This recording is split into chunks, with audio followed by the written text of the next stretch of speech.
everybody. Hello, welcome to the first Nevernowhere Q&A live stream. Woo! Yay!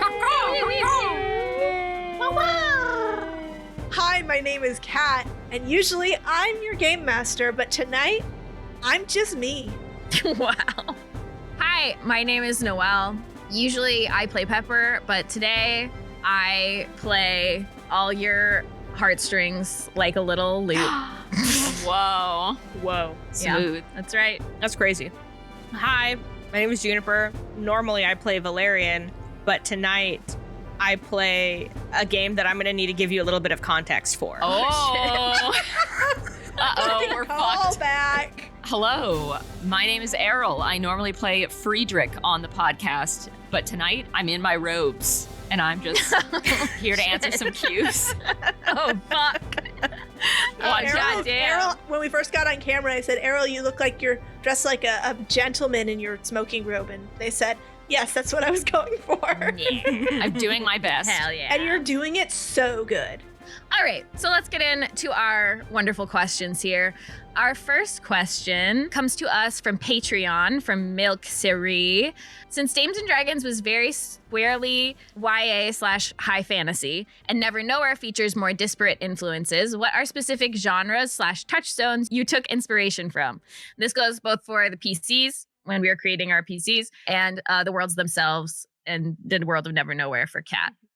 Errol, you go first. All right. Yeah, Errol, you have the most concrete answer that's to true. this. Yeah, I'm the one who was a freak about it. So, yeah, and I'll try to keep it brief. I mean, unless you guys need me to buy you more time. But I am a big silent film weirdo. And I specifically am a huge fan of two actors, Lon Chaney and Conrad Veidt, who play a lot of villains in like silent film melodramas. And so basically I was making kind of an amalgamation of my favorite like silent film melodrama villains, along with some info about the actors themselves, along with heavy inspiration from the book version of Phantom of the Opera, which I'm also weird and obsessed with. And yeah, I'm very excited to get to, like, I've always read a lot into these stories. Like, I've always liked kind of looking at things from the villain's perspective, and especially when you have villains that are kind of viewed as aberrant by society, kind of getting a chance to sympathize with them, I suppose. So that's my answer. It's kind of like a glimpse into your twisted mind. You know, I just love society so much. I think it's so great. So That's true. Yeah, that really just makes sense. That makes so much sense, yeah. Errol here. I'm editing the first draft of this episode, which means I can add this in.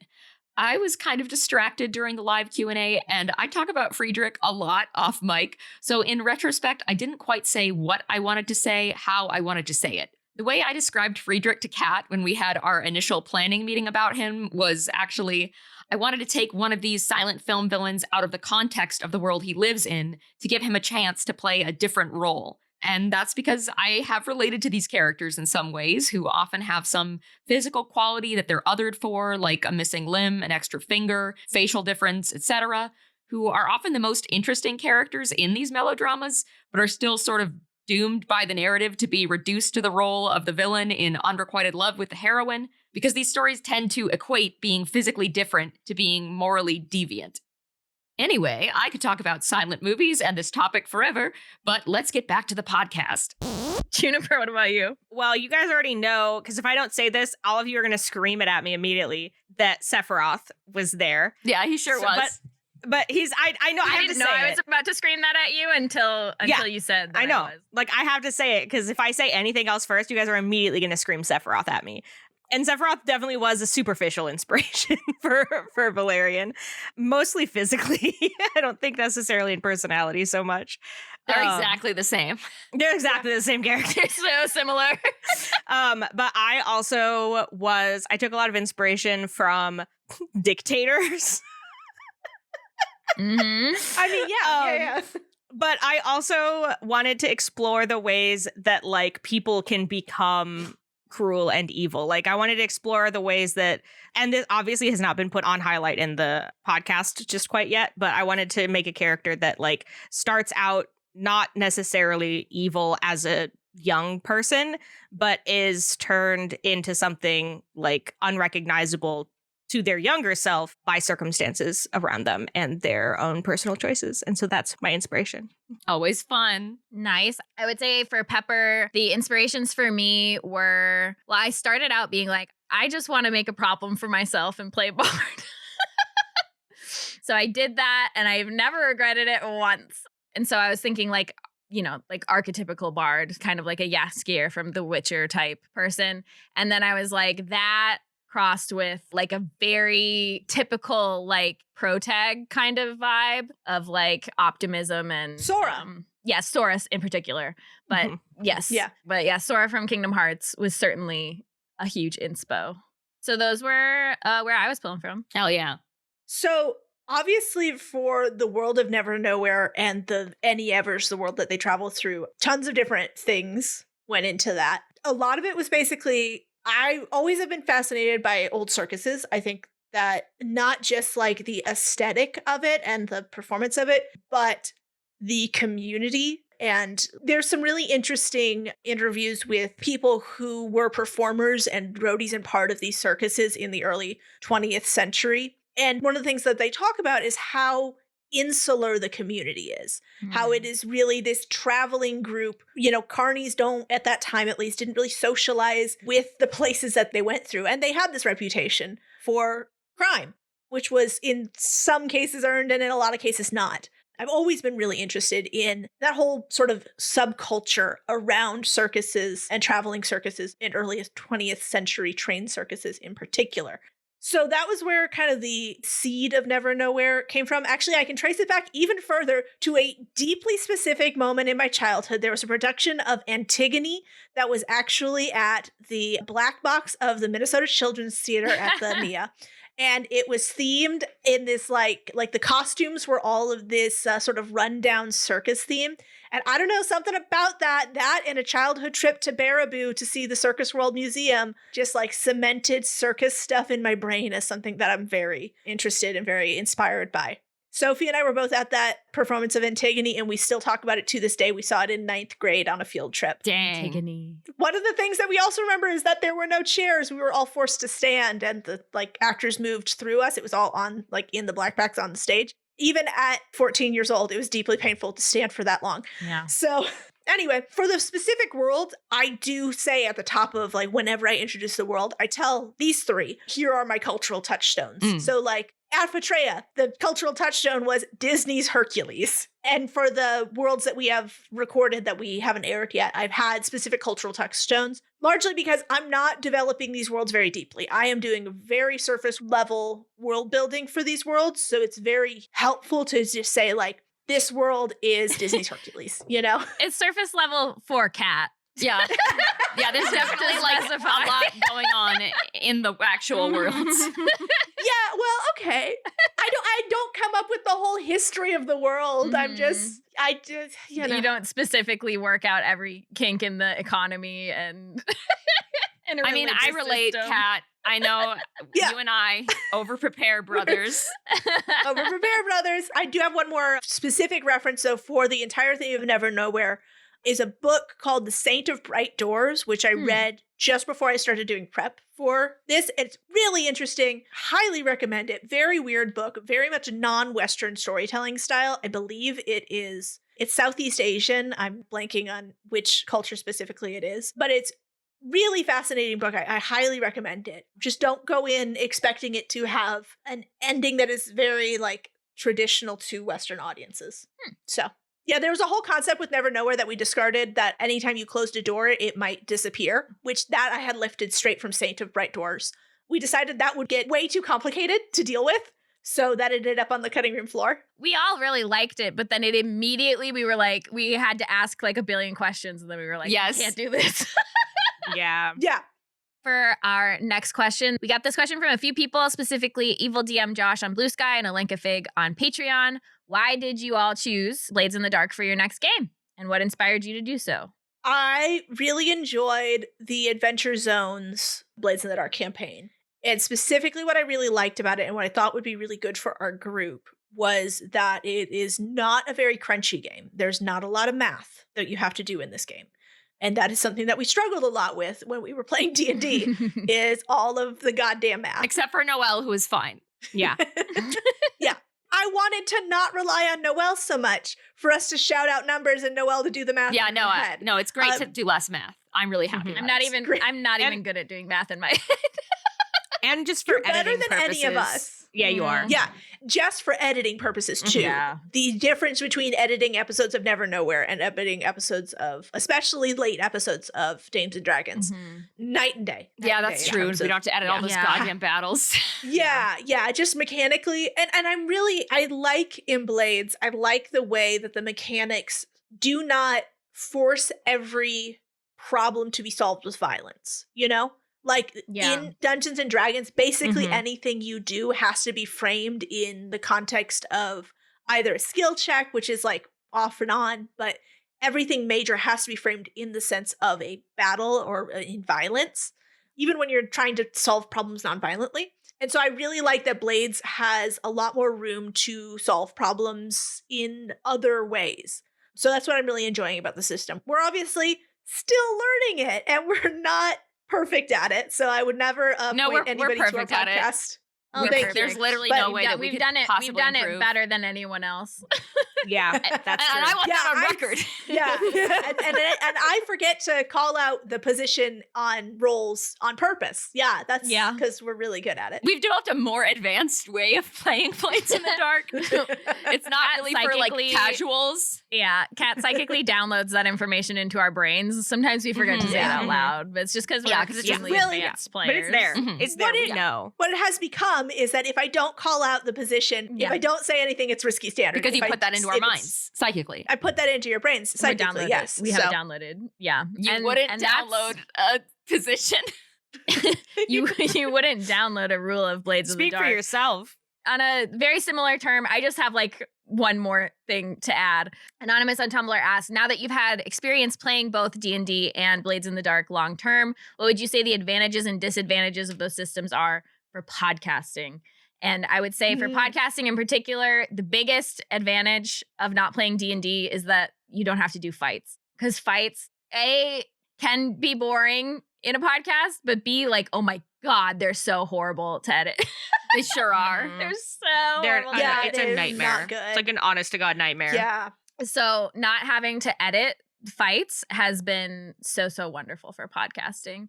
And there's a lot of types of games that have different combat than D&D. I mean, Blades doesn't really have combat in that sense. We can You- skirmish. Yeah, like you Mhm. can skirmish and like you can fight, but like it's not really the same. You could try to set it up similarly where like you gave an enemy a certain amount of harms or like a clock that's their HP and like you could do that, but like generally speaking the clock would be like 4, right? D&D would Yeah. go way beyond that. So Right. Yeah. And that's just the difference of D&D is ultimately it's a war game, Yeah. and Blades in the Dark is more of a collaborative storytelling game. So I think, we're not going to play Blades forever, but I think going forward in the future, I think we are going to lean more towards these collaborative storytelling games more so than the crunchiness of D&D. Not saying we'll never play D&D again. yeah. We built this brand on the back of that dragon. Well, and there's also like So- there's good things about fighting in D&D. Like it makes you feel like you really earned your win.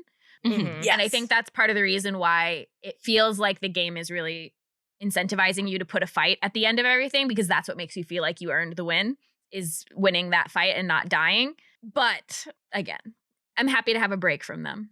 Yeah, I mean, But- I find yeah. it really exciting, like, to have more of a chance to do things collaboratively.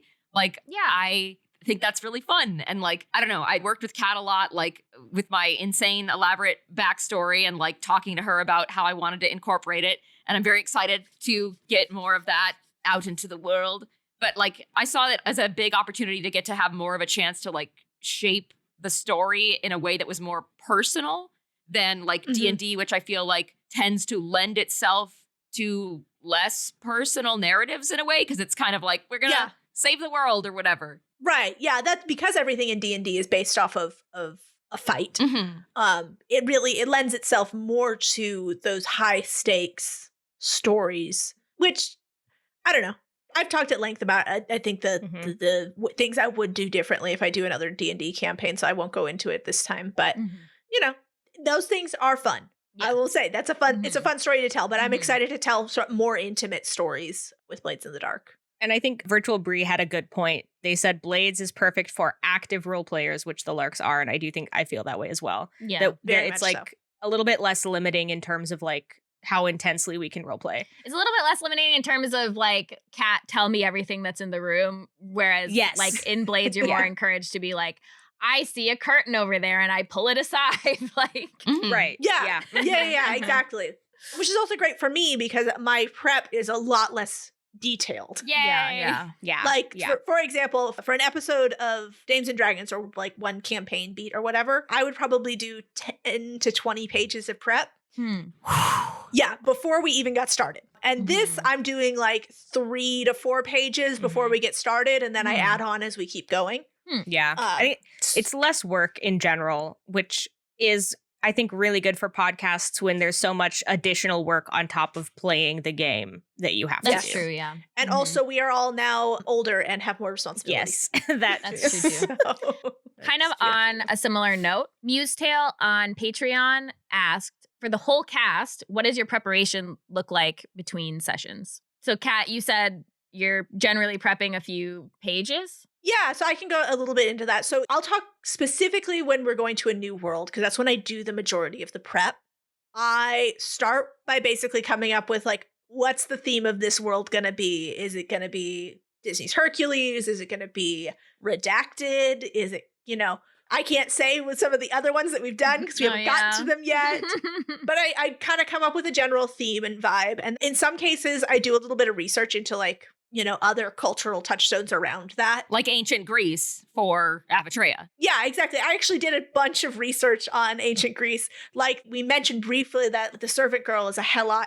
That's a thing in ancient Troy, I believe, or no, ancient Sparta. The helot class was like the slave class. So I wasn't pulling all of that completely. I was mismashing up history. I was throwing that in a blender with some vibes to make the world. But I did do a lot of research for it. And so then I start that, and I start out setting the world in that first opening couple of paragraphs of what I read out, where they're just stepping off the train, and here's your first impression of the city and the world that you're in. And that's me also setting the scene for myself and figuring out kind of what the world is going to look like and be like. And then I go in and do a little bit of thinking about like, okay, what is the government like? What are the people here like? What are the general attitudes? And then I set out between 4 and 5 plot hooks that they can pick up or not, depending on what questions they ask, who they talk to. I try and kind of steer them towards 1 or 2 of them just to give them a starting point, though I think I will probably be doing less of that as you guys as characters come up with more ways of finding that information on your own. Mhm. Well, and as we like develop our own goals and stuff too. Yeah, exactly. Right now I'm doing a little bit more hand-holding, but I hope to give you guys more freedom to find those plot hooks or come up with other plot hooks on your own. Mhm. And then from there, I'm really trying to do less than I was doing with Dames and Dragons. I'm Mhm. really trying to let the players steer what's going to happen. And that means I'm doing a lot more improv. Oh, that's true too. I was going to say one thing that the audience doesn't get to hear because it always gets cut out is the fact that we as players actually are quite prone to falling back into a D&D mindset, and Kat has to be like, I don't know, you tell me. Yeah. Yes. And I do. it may be in the podcast a couple times, but it's like several times a session. Yeah. And I have to stay out of the habit of telling you guys everything Yeah, because yeah. I'm very prone to that too. So that's something we're still Well, getting and used we've to. been doing that for years and years, so it's normal that we would be in those habits, but Yeah. So that's what I do. I don't know what you guys do. I mean, I don't have to do much. If I know that there's a song coming up, I try to get a song written, although it happened in a recent episode that hasn't come out yet that there was a song unexpectedly that I was like, oh, I should have had a song for this, but I didn't. I wrote that song now, but they haven't heard it yet. So I guess you'll all hear it at the same time. We'll all hear it at the same time. It's so exciting. Yeah. But like other than that, I try not to plan too much or prepare too much because I really, really am prone to, if I have expectations, I become disappointed over nothing. So like the less expectations I have, the better I feel. And so I just try to have like 0 expectations and go in completely like I'm just going to improv my way through. And then I'm like, wow, I had nothing and I went to here and that's amazing. Errol, you said you do some prep? Yeah, I mean, just little things. I mean, I don't have as like the responsibility that Noelle has of like doing songs, but I do like to, I mean, sometimes I will just like in between sessions review my backstory stuff and think about like, I don't know, how I can bring it in or like react in ways that are authentic to that. And then I also feel like during sessions when something happens, I like to make a note. Like sometimes, you know, we'll have an interaction or something will happen that will make me think, oh, like this is going to maybe, you know, trigger this thought in Friedrich or this idea. And then I'll write down like follow up about this and or like find a way to, you know, get in a fight with Valerian about X or, you know, like take Pepper's blood. So I like to scheme a little bit. Nice. Yeah. Nice. Always Juniper? be scheming. Juniper? So as Errol has said, they have like an 8,000 page Word document before we started for Friedrich. And I have to know how he's going to react. And the and only I had way nothing. to know is to write an 8,000 page document so I know what his life was like. No, you're so right and valid. You're valid. I had nothing prepared except for like the vague idea of like what I wanted for him. And so the work that I do between sessions is actually taking things that happened in sessions and then using them to figure out what would be the most interesting thing I could put in Valerian's backstory to make him like react to things. Oh, that's interesting. It's the reverse. Yeah, like it's literally the reverse of what you do, Errol. Yeah, like it's really interesting that we have that exact opposite method. But that's one of the things I do between sessions, and I have a little journal that I write things down, like his thoughts on things. And then I also do often on world building for his story, which may or may not like ever actually get revealed, but just like as we play more, I get like more interested in him as a character. I have to like grow to like my characters sometimes. Yeah. And so as we do more sessions, I get more interested in him and I want to have more of his story fleshed out. So I do some of that between sessions too. I guess I have done that too. I had like some ideas before. I had some things planned out, but certainly like I've, like you said, like in response to things that Pepper has done, I've been like, oh, this, I'll just put in this little thing. And people in the chat have pointed out that part of my process is complaining on Juniper's Twitch streams about writing songs. Nice. Topical. And how much I regret choosing to be a bard. Nice. Topical. But Topical. I'm not going to regret it in the end. I just have to regret it and complain because otherwise I'll die when I have It's like to part of do the work. process. It's part of my process. It's just part of my process. On the note of our backstories, Anaka on Patreon asked, have there been any challenges to play characters that have left behind their homeworlds / past relationships and can't rely on backstory connections to develop your characters on screen? It's kind of just a rehash of what I just said, but for me, it's actually easier because I have no shackles on me. Like, I don't have to think about, like, the world building that Kat's already done for her. I don't have to think about the characters that she's already introduced for her world, like, that we're kind of playing in. I can have a plethora of characters that have formed a basis of building who Valerian is, and none of them have to interact with Valerian ever on screen. Basically, it allows me to make things up as I go, which I think makes it easier to play a character in some ways. I'm very, like, what's the word? I'm a reactionary creator. Yeah. That's an interesting those way are the of words phrasing it. Those are the words I would choose to describe you. Thanks. One thing I would say is in the Dames and Dragons campaign, like our background, I mean, I guess with the exception of Slake, like our backstory was kind of set. So like, I actually feel like we have a lot more like opportunity to have our backstory influence us and like our past relationships to influence us. Our past relationships will influence us. We haven't, I think as far as the podcast has gotten into it super a lot.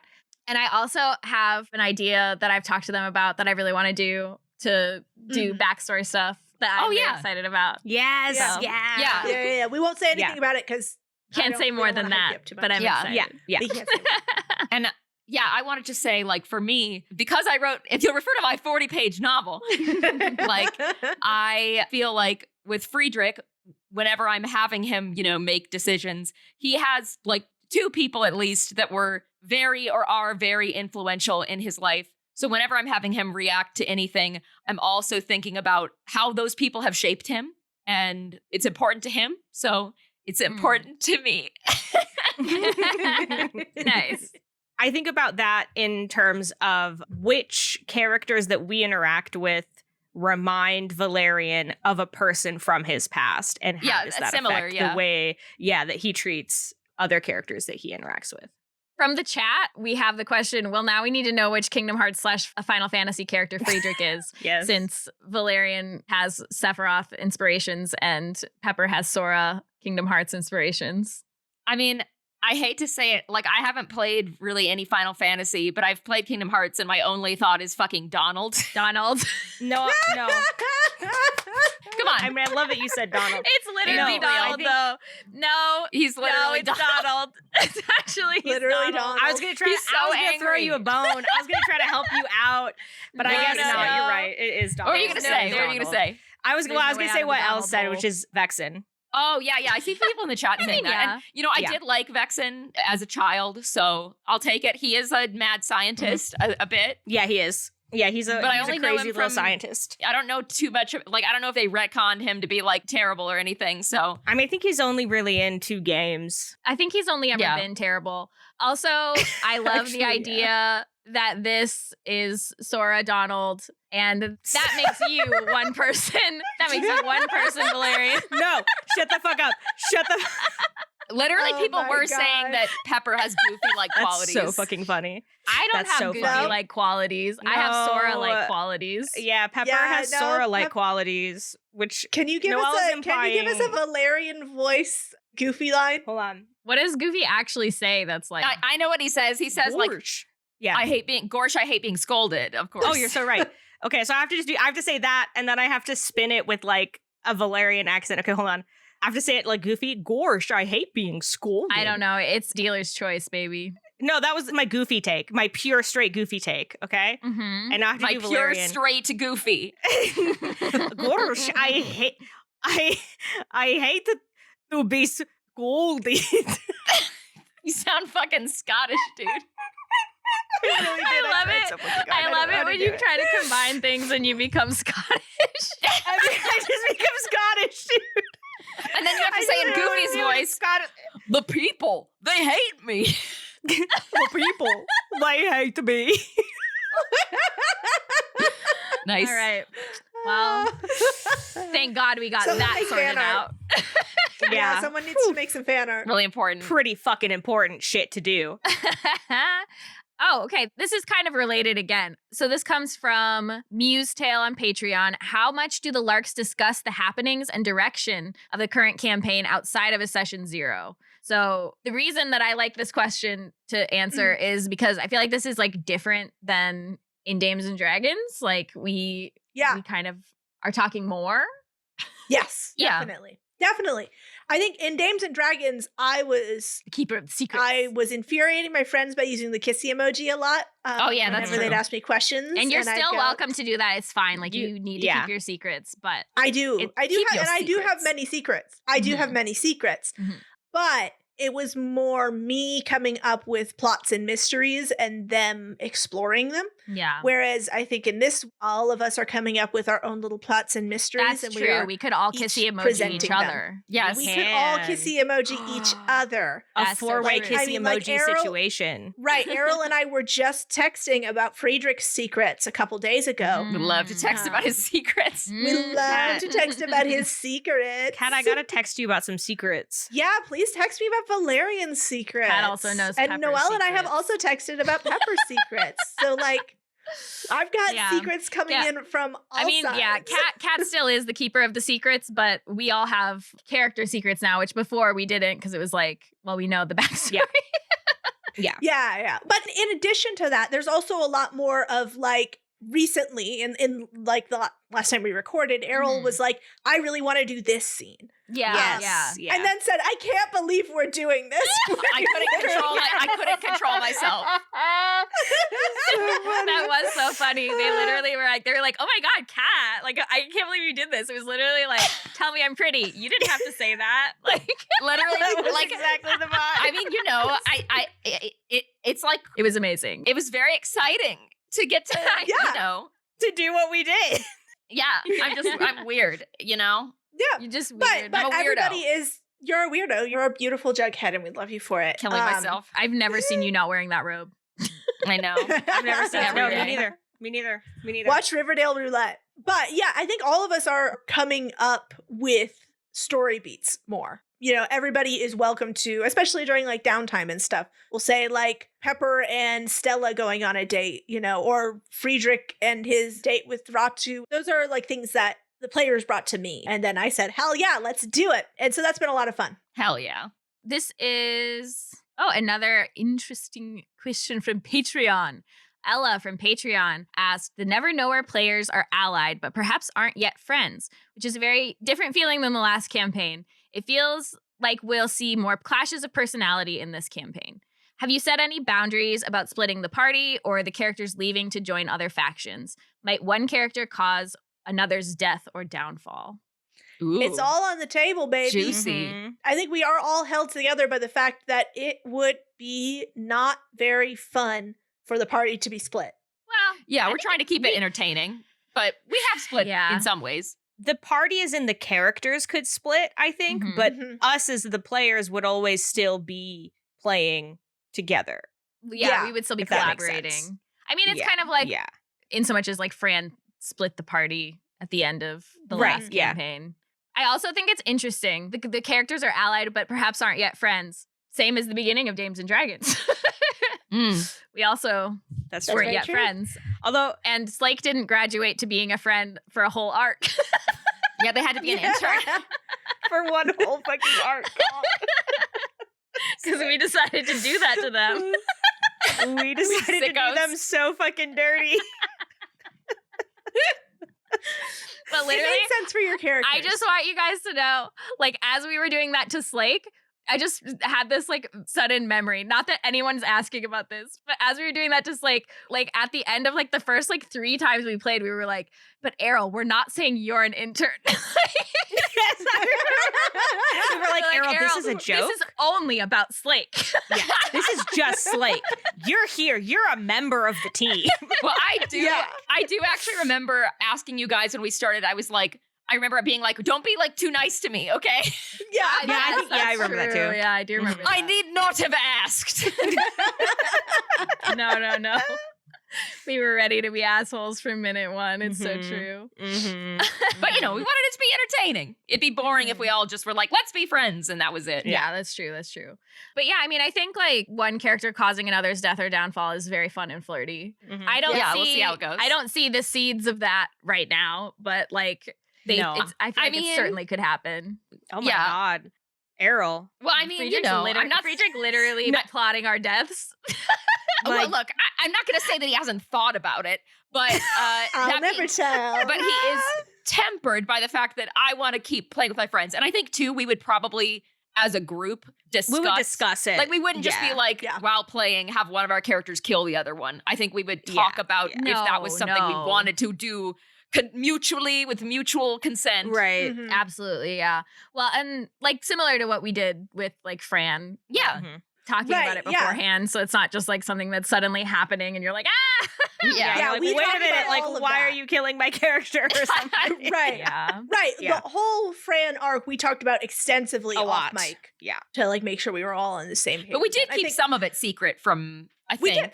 parts of it. Yeah, no, For the yeah, we- drama. Yeah. for the drama, Yeah, but for we the drama for sure. we got everybody on the same page. Yes. And I guess that is something that like we have less formal procedures around because we are all very good friends and we know each other very well. I think it can be a little bit dicier in a group where, they are your D&D group. They're not your friends from high school that you've been collaborating with for nearly a decade. Well, and I think it Yeah. helps that we have similar goals, like, Yes. because some people Yes. play tabletop games and they're like, I want to win. And I feel like that's not how any of us are approaching it. No. No, Absolutely not. And a lot of tabletop groups are coming together specifically to play a tabletop game, and they don't really have as much of a rapport outside the table. And that's a whole Yeah, other that's true kettle of too. fish. We're able to kind of be a little more loosey-goosey because we have that established trust from being very good friends for many, many, many at this point, many years. Yeah. I was We're reflecting on old. that recently. We're old. old, and we've been friends for a long ass time. Mhm. But my little PSA is any group you are playing with, even if they are long-term collaborators, make sure you're checking in, make sure you have a safety tool set up. We did have, because we were dealing with darker themes and more adult themes in Nevernowhere, I did call out and I said, hey, tell me what your lines are. Tell me what absolutely like is a no-go for this campaign. You know, we did do some of that safety work this time ahead of time, just because, you know, Dames did get dark in places, but it did. But it was more of a YA sort of feel. And this is a little darker. It's a little more adult. We're all in our 30s now and we want to be a little more fucked up. We all just want to welcome you to our twisted mind.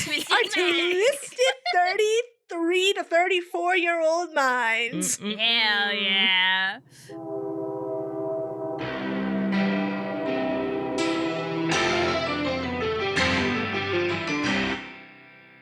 Hello, sweet listeners. I'm coming to you live from Errol's apartment, where I am very tired and wrapped in a big blanket. Usually the mid-roll is a little conversational break from the red-hot action of the podcast, but considering that this episode is all conversation, I'll try to keep this brief. Assuming all goes to plan, the next episode we release will be a bonus episode exclusive to our $5 a month supporters on Patreon. We will be playing alternate universe versions of our characters from Dames and Dragons in a magical girl setting. Woo!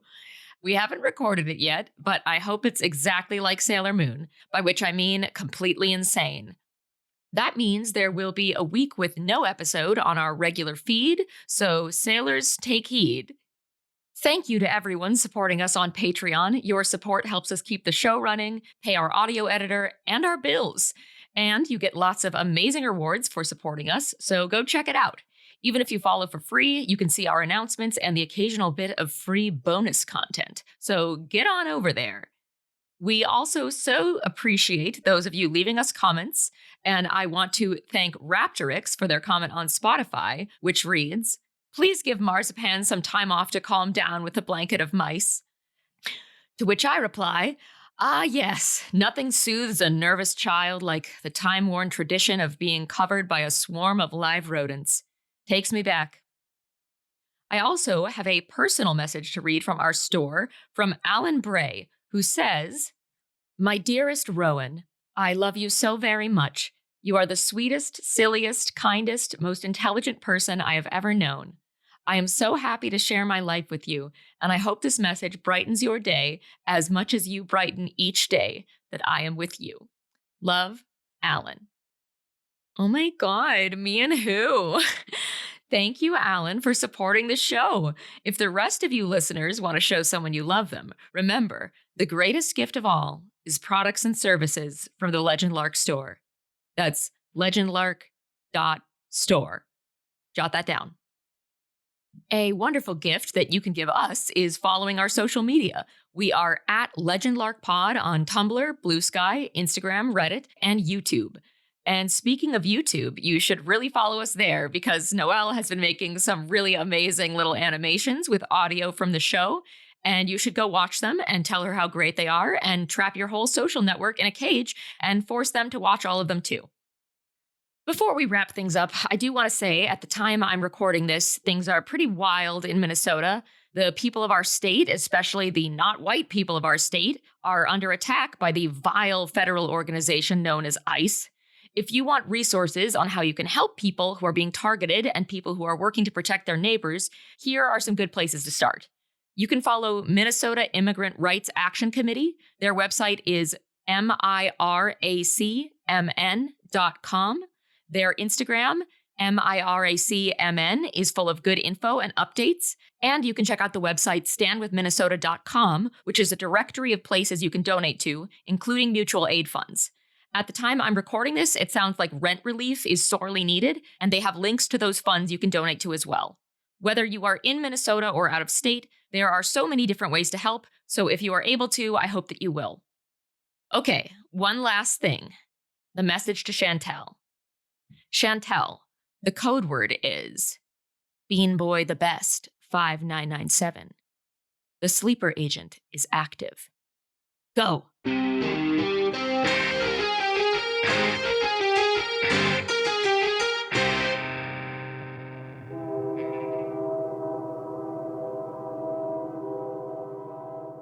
Oh, okay. I have a question from the chat. From initial recording to episode ready to release, what goes into editing and what does that development process look like? Shout out to Ray Van Winkle. Woo! Yeah, Woo, shout out to Ray. So basically, we all record together in my apartment, generally speaking. I sit where Noelle is sitting right now. Yes, Kat sits here. I'm not used to sitting here for recordings. And then we have the three of us like around my desk, precariously perched. And we record through a mixer that makes 4 separate audio tracks, but we're kind of all captured on all of them. And then we have one of us. We are now like switching through who does it. Like we're cycling. So one of us takes the just raw audio and does like a first pass where we take out us fucking around. Unless it's really, like, really funny. Mistakes and Unless it's really unless funny. it's really, really funny. And organizing things like, because, you know, we are very prone to doing things like, oh, we should have put this back in here. So I'm just going to say it and then we'll put it back in later. And then the person who's editing has to hear that and go, okay. Literally. Let me go find that part. Yeah. Or sometimes the person who's editing doesn't listen through the whole audio before they start editing, and then they edit a bunch, and then it gets to a part where I go, actually, let me retake that from the top. No! Every time. Yeah. Every single time. Every time. Every Yeah. single time. Every time. Every single fucking time. Yeah. Could I change my habits? Maybe. No, I shall not. I shall not. I shall not. Never ever.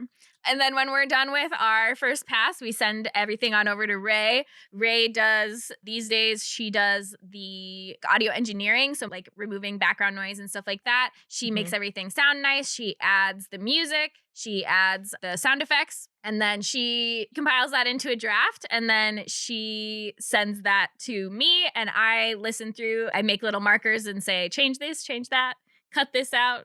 You know, this part's quiet sort of things, and then send it back to her. She does her beautiful wizard magic and sends the second draft, and I cursorily look over it. We trust Ray. Yeah, because I trust Ray and I love and respect her. I basically just look and see if like stuff accidentally got deleted because sometimes like random shit happens in audio editing. And then I post it for you guys. Yay! Yeah. It's one of those things where, like, when you say it out loud, it sounds like the whole process has gotten more complicated, but it has, in fact, gotten so much easier for all of us. Yeah.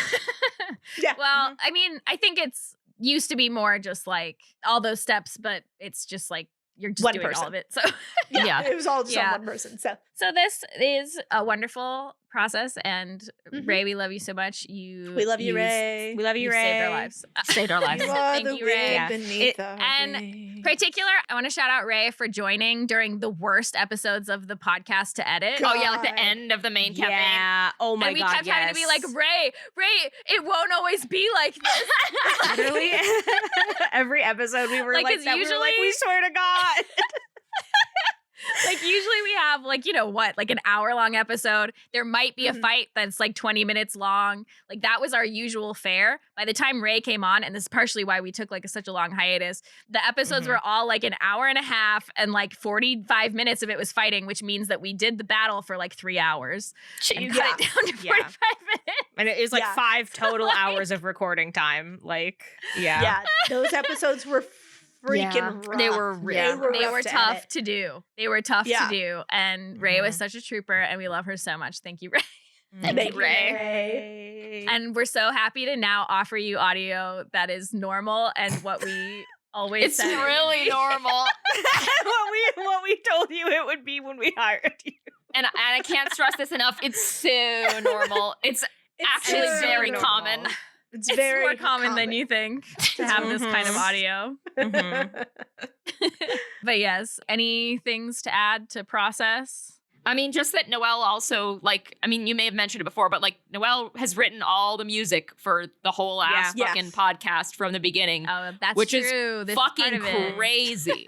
It's crazy. Yeah, She's thank you. crazy. Thank you. She's No, Ray is crazy. prolific, and we love that. Yeah. Well, with some exceptions from Kat and Kat's brother, but yes, other than Oh, that. yeah, Oh, yeah. right. You're right. There Yeah. were a couple little, yes, I'm sorry. Those were also amazing. Yeah. You can come to my Twitch streams for a live example of Noelle mid-process writing all of the music and songs for our podcast, because she'll be there. Oh, I see. Because the process is me being in the chat, being like, yes. fuck. Yeah, being like, I don't want to do this. That's true. And literally always me being like, I've decided it needs to be the most difficult type of song to write. And I'm not going to change my mind on that. And I'm not going to make any concessions. But I'm mad that I decided that. And who let me decide that? Nice. But yeah, then when I finish it, then I'm happy. And I'm like, it was easy and it was not a problem the whole time. You once told me, Noelle, you were like, writing songs is easy. You just, you hit keys on the keyboard and then you just make it a song. It is easy.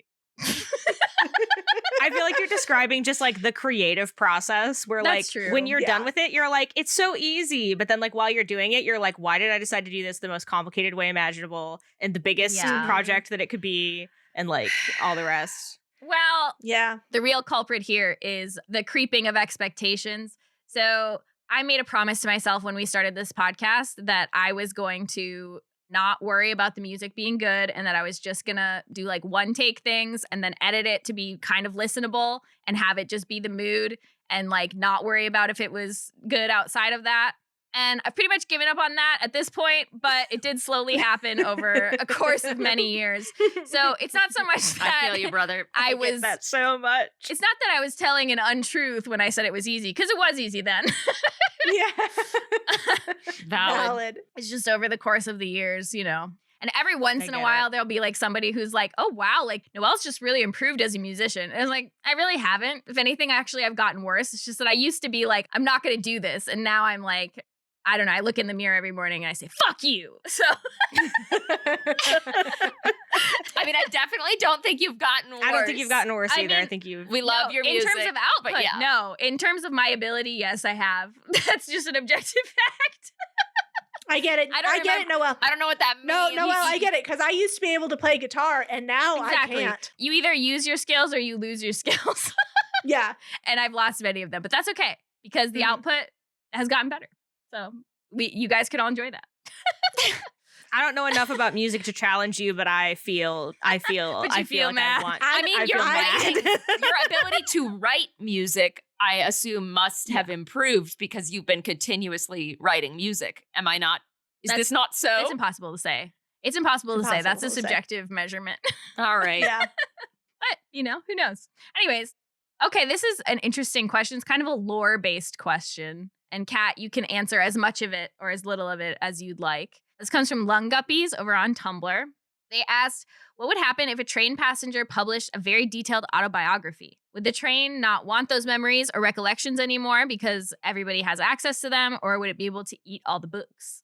I think the train is not interested in books at all because it's like the difference between seeing a picture of a beautiful meal in a magazine and making or eating that meal yourself.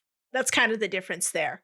I don't want to reveal a ton about like how the train itself works because I think that'll be a lot more fun to explore throughout the podcast. And the train is definitely like an antagonist force in this podcast. So I don't want to reveal too much. But I thought that was a fun question. Yeah. Thank you, Lung Guppies. Thank you. This one doesn't necessarily have that much to do with our podcast outside of like what our influences are, but it's fun to answer. What are your favorite movies? Oh, yeah. I got my letterbox all pulled up. Yeah, well, you go first then, Errol. So funny. Go first. Okay, well, my moods change all the time. But right now, if you go to my letterbox, on my top 4, my representative sample, I have Girl Shy, starring Harold Lloyd from 1924, Lisa Frankenstein, The Shape of Water, and then another silent movie, The Penalty from 1920, which was definitely an influence on Friedrich. And then I do want to say, right now I'm just in a big, why is my brain like breaking? Grand Budapest Hotel. Yes, I'm in a big Grand Budapest Hotel mood. I want to rewatch it. It's so good. It's a great movie, yeah. Nice. I will go next because I'm actually not a huge movie person. I am that person where people will say, have you seen this movie, this classic movie that everyone's seen? And I say, no. And I have no intention of watching it just because I'm not really much of a movies person. But I can say favorite movie ever is The Fall. Nice. With Lee Pace. Fantastic movie. Beautiful visuals. Actually probably very influential on Nevernowhere, just in the background. Also a movie called The Red Violin. I haven't seen it in ages, so it might not have aged well. But That movie is fantastic in my memory, and it's very influential on me. Nice. Really interesting. It's a movie about a violin and all of the hands that it passes through in its lifetime. It's really cool. When I think of my favorite movies, the ones that come to mind are Jojo Rabbit. Oh, that's a great movie. I love Jojo Rabbit. Also, Taika Waititi, I like Hunt for the Wilder People. Oh, it's so It's really good. good. I also, my evergreen all-time favorite, although it does have its issues, of course, is the first Pirates of the Caribbean movie. Nice. I'm Oh, Curse of the yeah. Black Pearl purist. I don't like the second and third movies, and I never did. No. Even as like a little middle schooler, I was watching those movies, and I was like, I guess they didn't understand the point of Jack Sparrow's arc in the first movie. Oh, got him. I just was there being a little asshole. So like, don't even get me started on the other movies, which I haven't seen. And another favorite is Bottoms. Yes. I really like Oh, I love Bottoms. Bottoms. Yes. If you haven't seen Bottoms and you like Legend Lark, I highly recommend. Yeah, you Bottoms, gotta. 'cause You it's- gotta. it's yeah, very- you really need to it's watch very Bottoms. us. It's so good. It's very really us. funny. I haven't seen it. Oh my God. Kat, watch Bottoms. We're gonna make you watch Bottoms because I Yeah. want to watch You it again. absolutely own it. will not make me watch Bottoms. Nobody can make me watch a movie. You're wrong Kat. and you're Yeah, gonna die. it's so good. You've I know been it's good. challenged. I know it's good. I just Kat, you have no idea. don't enjoy sitting down to watch a movie. It's just It's not. gonna That's happen. Kat, Easy to I'm gonna me. trap you. I'm gonna. Yeah. do We're it on all Cage gonna and we're trap all you. We're gonna gonna do it clockwork together. orange you. We're all gonna be We're gonna make holding you watch hands while we do it Bottoms. to you. You have to catch me when the moon and the stars are aligned in the phase of such that I will want to sit down and No. watch a movie. Kat, No, it that's has exactly to when be we'll in a do blue it. moon. No, Kat. We just have to catch you. Full stop. And once we catch you, we're gonna put you in a cage and we're gonna clockwork orange your eyes open, and you're gonna watch Yes. Bottoms. This is why I'm always the first person to leave recording. Because you're afraid That is true. We're all Kat does flee because she knows we'll do this to her. Kat, exactly. Kat's afraid we're gonna catch her, and she's like, "No, I gotta go." Kat, we have to like make a plan to hang out and be like, oh, let's hang out this day and like talk business. Yeah, But it's not going to be a And business I'm meeting. really, It will be I'm really a glad that we're clockwork gonna orange and record cat next meeting. week. Are we all happy Yes. that we're gonna record? Yes. We're recording week? next week. Yes. And we're We'll all all- gonna record. We're all gonna show Yes, up we to are. Noelle's house and we'll be together in the Mhm. same room. And we're And going to do we'll- work. yeah, we're going to record the bonus Record. episode because I'm about to do a We'll bunch of prep for record. that bonus episode. And if we don't record it that day, I am gonna commit murders. How will you commit murder from inside the cage, Kat? Oh, Kat. You know that there's not a cage made on this earth that can contain me. We'll see Kat about that. does own a Kat. We'll see lockpick about set. that. You know I'm Yeah. strong as fuck, and you can't There's- contain me in any cage. There's only one way to find out. That's true. That's true. I think Juniper, you haven't said your favorite movie. I haven't said my movies. I've been waiting. I also love The Handmaiden, except for the end. Oh my God. I Oh, also yeah. love The Handmaiden. I was just talking to someone about that movie today. Anyway. I also haven't seen that movie. So this is a really complicated question for me because I have movies that I think are really good that are like, I watch these movies and I'm like, this was a really good movie and I loved this movie and it was like top tier flawless. I would recommend it to anybody. And then I have my favorite That doesn't mean it's your movies. favorite. That doesn't mean it's your for favorite. sure. We want to hear about the Exactly, favorites. Yeah, the favorites. Well, my favorite movies are Let's get never into the, good. the real shit. Well, yeah, that's Yeah. fine. So my favorite movies are obviously the most common logical Star Wars and the prequels. I love the prequels. I'm a prequels lover. we know this and we Lord of love the Rings you. trilogy. Even episode 2? What? Even episode 2? 2 is so Yes. boring, dude. Are you kidding me? Episode 2, when fucking Anakin It's is so like funny, on his man. It's so prolonged funny. date. It's so good. And he like is in the fucking that's where all the memes literally are just, from. like- That's where all the memes Yeah, are from. I felt I And he, tried to rewatch that movie. I was gonna say recently, but that was like when my husband and I first started dating and we weren't living together. So that was Kat. like Cat, that's when he slaughters them like Cat, that's- animals. And literally, Kat, that's before we built the cage. And it's okay. Like, we're going to watch it again.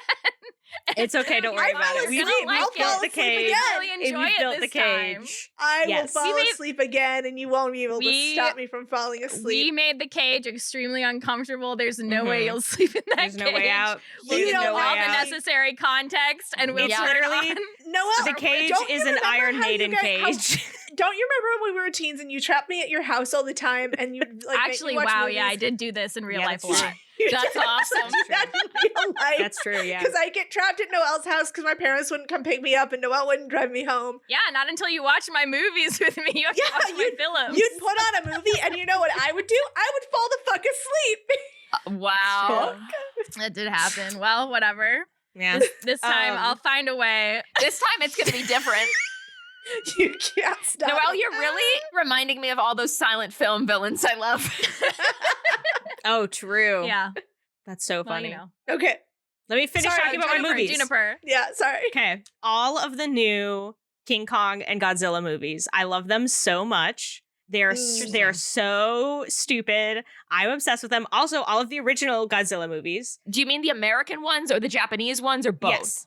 All of them.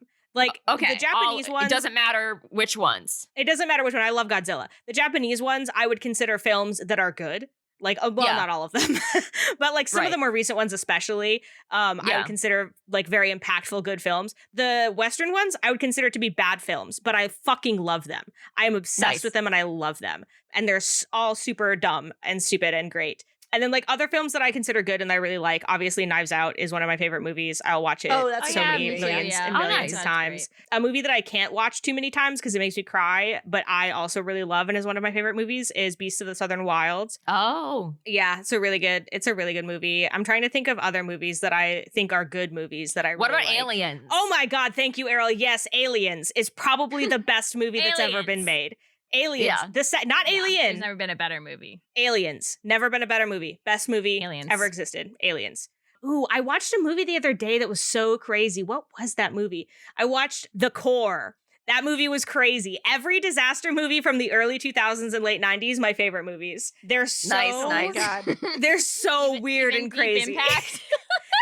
You know what? Even Deep Impact, if only because Damn. I've seen that movie in parts and pieces so many fucking times. It's such a bad movie. That movie's terrible.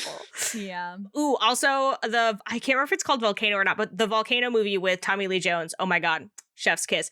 Twisters. Nice. I love Twisters. Not Isn't it Twisters. called Sorry, Volcano? Twister. The first But one. that's the I think new it's one? literally called Volcano. Twister's the new one. It's fine. The first Twister, the original is my favorite. Those are my favorite movies. Those are movies that I Nice. love. Nice. Advent Children. Okay. that's it. I That's also my want last to shout one. out Short Term 12, and that's my last Oh one. yeah. Oh, Short Term yeah, Love is I need to see so that. Good. That's I such also a want good to shout out movie. Pacific Rim. That's also a great. Oh, movie. Oh Pacific yeah, Rim's Pacific great. Rim too. Yeah. Mm-hmm. Like any Guillermo Yeah, del good one, Toro good movie. one. Oh, Is, yeah. is pretty much Yeah, on all the like list. Crimson Peak also. I liked Crimson Peak a lot. That one really grew on me with time. I have another question. What has been the most fun part of telling a brand new story? Is there anything you miss about the Dames and Dragons campaign? This comes from Anonymous on Tumblr. Most fun thing is everything about telling a new story. There's nothing more fun than doing something new. That's because I have ADHD. But what I have really loved about Nevernowhere, and I built the setting like this on purpose and have really been enjoying the choices that I made, which is that you can put any character into Nevernowhere. Any Yeah. character. We got a sentient slime mold. We got a guy made of rats. We got a crane. Like, I can put any character into Nevernowhere and they belong there. And that is so fun. So Yeah. fun as a creator. And just, I feel like, especially because the end of Danes and Dragons took quite a long time for us to record. By the end of that world, I had answered all my own questions about it, you know? And so now with a new world and a new game and new everything, I am able to ask and answer so many more questions, which is much more inspiring to me. It's much more fun for me. And sometimes I can be like, and who comes out of the vent? Ah, yes, it's a slime mold. Yeah, or like, oh, what's in the spooky canal? Monsters? Yes, but also a mermaid and she's drunk. That's fun. That is fun. Is there anything you miss about Dames and Dragons? I think there are things I miss about it. Right now, I'm still reveling so much in the newness of Nevernowhere that I don't miss Yeah. it so much because we spent so much time in it. Yeah. And I explored it so very thoroughly. I don't miss it much, but I guess the one thing that I do miss about that was having one big, consistent world that felt more solid and more grounded. I mean, it, you know, that's just kind of the nature of the two worlds that I've built is Nevernowhere Yeah. is constantly in flux and Avalis was a grounded fantasy world. Mhm. And I enjoy kind of being able to, I had a sandbox I was playing in with Avalis, whereas Nevernowhere is more like I'm playing with slime. if that makes any sense. We love to play with slime. Love Yeah, slime. it's just, the slime is not in a sandbox. The slime is just slime, and the slime is getting stuck in my jeans. Hell yeah. Wow. Staining my upholstery with it. And that's so much fun. Interesting. Does this metaphor make any sense? Yeah, no, we get it. I get what you're trying to say. I mean, not to me, but I'm loving it. As a player, I think it's really, really fun to come up with a new character and like new arcs and get to see like who becomes important to them and whatever, because it kind of felt like, towards the end of Dames and Dragons particularly, like I knew who was important to Fran, and it would have felt like weird if we introduced a new character who like becomes Fran's best friend, who's like her new most important person or something, you know what I mean? Like Right, strong yeah. Selmy, Wolf of the Waves. Yeah. But on the other hand, like one thing I do kind of miss about playing Fran and being in, that world is that I feel like I knew Fran really well. And so it felt very effortless. I feel like I have to think a lot more. Whereas like with Fran, I was like, I know how she's going to react to everything. Like there's nothing you could throw at me that I'm not going to know how Fran's going to react to. Nice. it. Right. Yeah. Because I know her extremely well. Yeah. I think that's kind of what I was trying to get at with my sandbox versus slime metaphor, is that Avalis, like, I knew what all the major set pieces were in Yeah, Avalis, right, and so it yeah. was easier to place you guys into them. Whereas now it's There's no boundaries. everywhere you go is new. Yeah, everywhere you go is new. Everything is new, Yeah. and I'm making it all up on the fly, which is fun, but can also Yeah. be stressful because I have to like remember what I said. Yeah, that's a lot. Yes. I very much agree with too, like what Noelle said about like knowing your characters versus not. Even like one of the last episodes we recorded afterwards, I was like, you know what? I was flying on too much autopilot, and I think that I had Valerian say something that I'm like, actually, I don't think he would have reacted this way or done this thing, and then I've asked to like do a retake on it. I've had some of those moments too. Also, though, too, with Corbin, I gave him a lot more of my own traits, so it was easier to not have to like think as hard. Whereas with Valerian, he has obviously some of my traits, like the psychopathic, murderous ones. Yeah, the one where you but, kill a lot of children. Yeah, the one where I kill children all the time. I don't know what you mean. He's just like me. But the few traits he has that I don't have makes me think a lot harder, and that is a little bit more difficult. But I think it's also more rewarding when I pull it off. I feel you, because for me, one of the big differences is playing a character who is very friendly and people-pleasing versus, now playing a character who's the opposite of that. And it's like an interesting needle to thread where it's like I'm trying to simultaneously keep the story going and, work together with my friends. But also I have very strong impulses of like, he would not fucking say that, or like he would not fucking do that. And so trying to balance those two things. But again, like I do feel like you said, Juniper, like it's maybe more of a challenge, but it's also more rewarding. And I do feel like it's getting to indulge a different part of my personality. Yeah. Because it's like Slake definitely represents some of what I'm like, but Friedrich also unfortunately represents some of what I'm like. Yeah. I mean, I guess like I have had the opposite experience going from playing Fran to playing Pepper. Yeah. For me, honestly, it's kind of felt like freeing and nice to be able to be the one who's just like, I heard a plot hook, let's go along with it. Yeah. Whereas like as Fran, I had to be more like, I don't know about all this, like, nah. Yeah. Maybe we should just go home, sort of thing. I'm so glad that you're Thank here God to for take Pepper. the plot We'd be so fucked without Pepper. Like literally, we would not function. We would not function. We would just kill each other. Like literally, I think we would. I think we would literally just kill each other. We I'm blowing kissy emojis at the chat right now. yeah, kissy emoji, kissy emoji, kissy emoji. I sure hope nobody dies. But anyways, I was going to say, similarly, like it's refreshing to play somebody who like I can just think of nice things about you guys. I do kind of miss being able to just think of like the worst roasts in the world and say those to people. I mean, the trick is you got to say them without like have Pepper, Yes. And you do that. Which You do which that I sometimes. do often. You do. I used to do that great, at Slake to great also. success. Yeah, that's true. Yeah, you did. Yeah. It felt like Slake was a little bit more self-aware of it, though. Whereas, like, I feel like when Pepper says something, it's like, I genuinely don't know if she realizes that she's being insulting or if she has no clue. Like, from Valerian's perspective. Like, he genuinely doesn't know. It's hard. It's hard to tell. Let's see. I would love to talk. There's so many questions about the economy. You want to talk about the Nevernowhere. economy? We have like Yeah, you so wanna talk about many the economy? questions about the economy. So we've got a question from A Canvas of a Billion Suns about it. We've got a question from Gallant Charlie on Patreon. Cozy Crow on Blue Sky asked about pink fairs. Yeah, so I'll just talk in general about. Talk For some about reason, the this is very economy. fascinating. The economy. It's the economy of the train. It's based off of In Blades in the Dark, base core rulebook. Everything important is played in coin, and then anything else is just like, you don't worry about it. So I built the economy of Nevernowhere based on the same principle. Fairs is a pretty much one-to-one substitute for coin. And so fairs constitute like a whole memento can be broken up into multiple fairs.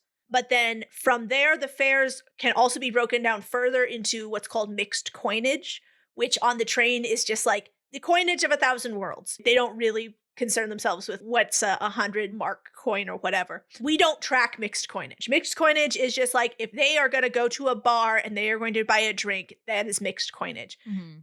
And like in terms of character, like sometimes we think about, would you have any mixed coinage at this moment or would you not? Yeah, exactly. But like it's now, really just like a character call. Yeah, right now we know like they're very poor right now. They don't have a lot of money to be throwing around on stuff. So that's all mixed coinage. And the way that works like in the economy of Nevernowhere is like vendors and people, you know, who are selling stuff in the train to other train residents, they're dealing in mixed coinage, and enough mixed coinage makes a fair. In my world building document, I have at least like a whole page about the economy of Nevernowhere. I have thought all of this out. Mhm. The economy. The economy. Crosy Co's question was about, does Valerian's rat have to pay train fares? No, non-sentient animals do not have to pay train fares because the train is just not interested in them. They don't have Non-sentient complex enough memories. thoughts. They don't have to pay the fares.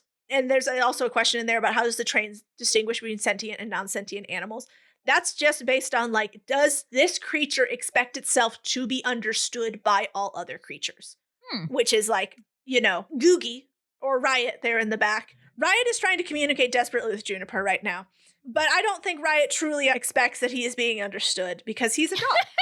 He speaks English, so He does speak English. I don't know that. I mean, that's true for Googie. I don't know if that's a good example for Riot because Riot does That's speak true. fluent English. Riot just speaks fluent English. I was gonna say Googie, but then Riot was on camera, so. Yeah. But yeah, Fair enough. that is the difference. Is just, does this creature expect to be understood? And if that creature expects to be understood, it will be understood by all residents of the train. That's just the magic of the train. The magic of the train. The magic of the train. We all must remember this is a fantasy world where magic exists, despite what Friedrich would like to think. No, it's not real.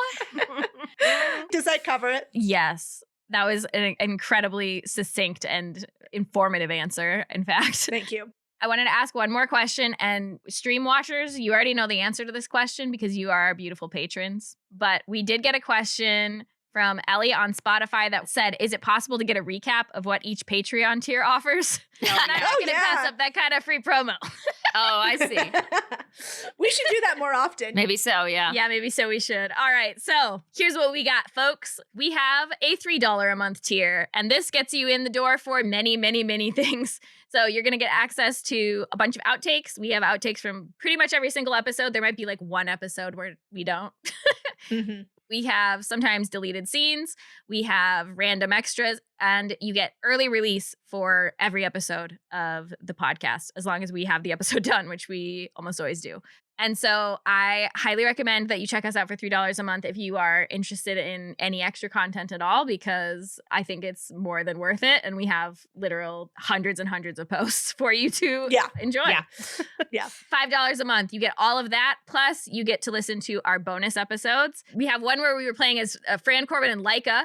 Then we have ones where we're playing as a whole new crew, which are amazing. That's the Damejin Dive episodes.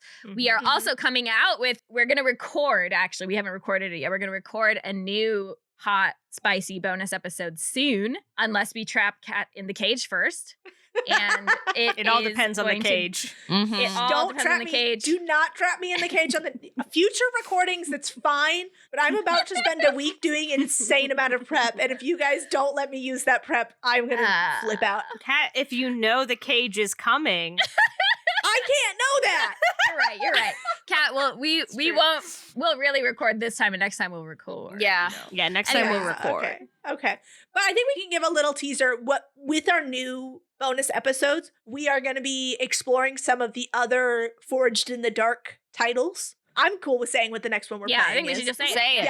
Yeah, we are playing Girl by Moonlight for the next bonus episode, which is a magical girl RPG. So kind of based on like Sailor Moon, that sort of vibe. And we're going to be playing as Fran Corbin and Slake. Woo! AU versions. They're exciting. Boys Alternate are back in universe. town. It's going to be like a fanfic of Yeah. Mhm. Dames and Dragons campaign where we are magical girls, I guess. Again, we haven't planned our character sheets out yet or played, so we don't know exactly how it's going to look, but I'm very excited.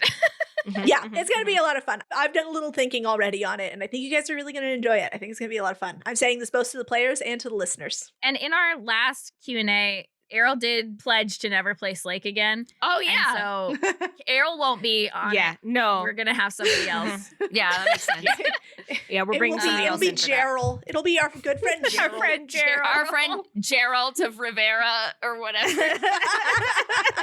Yes. Yes, Gerald will be there. And also, our next tier is video content. So you get everything, all the bonus episodes, all the extras, and you get to watch live streams like this. So our beautiful watchers right now are all $8 above patrons, and we love them so much. We also have like huge catalog of old live streams, which are really funny, and Unhinged. several videos where we like try out different games and stuff.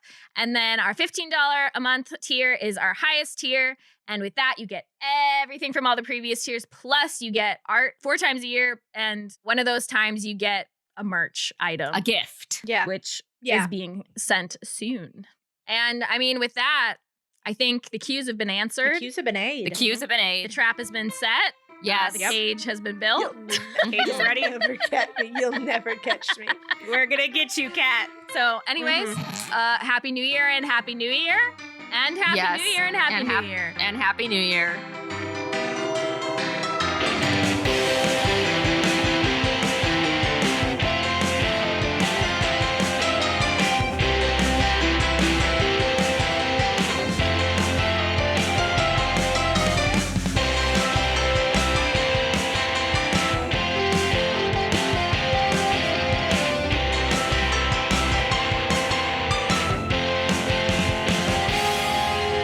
You can put me in a cage, but I will fall asleep. We'll put your mind Kat, in a cage of and- wakefulness. Damn. Strong words against Kat, Kat. famous sufferer of Very insomnia. I'm sorry. I'm sorry. But we will do it. That's not to say that we Yeah. won't do it, Kat. We're gonna do Yeah. it. So, It may Get be ready fucked for up, that. but it's gonna happen. yeah. It might be unethical and cruel, but it's gonna happen. We might be in our own cages later, and the cages might be a jail, but it will happen. Yeah. Yeah. All It will right. happen after what we do. Everyone get ready for the end of the podcast.